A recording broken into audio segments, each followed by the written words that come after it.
बैठकीमध्ये काय चर्चेलं जात आहे? नक्कीच प्राची, आपण जर बघितलं तर ही बैठक आता संपल्यात जमा झालेली आहे. शिवसेना शिंदे गट आणि राष्ट्रवादी अजितदादा गट हे आता नव्यानं एकत्र आल्याचं आपल्याला पाहायला मिळतंय. खरं तर सोलापूरमध्ये साधारण 102 जागा आहेत आणि या 102 जागावरती 50% फॉर्म्युला या ठिकाणी निश्चित करण्यात आलेला आहे.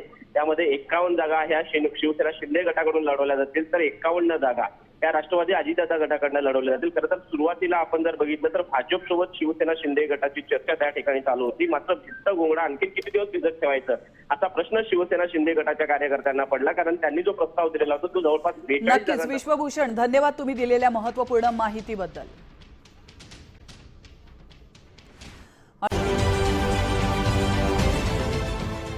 देश विदेशातील प्रत्येक घडामोडींचे लाईव्ह अपडेट मिळवण्यासाठी आता साम टीव्हीच्या सर्व सोशल मीडिया प्लॅटफॉर्मला लाईक, फॉलो आणि सबस्क्राईब करा.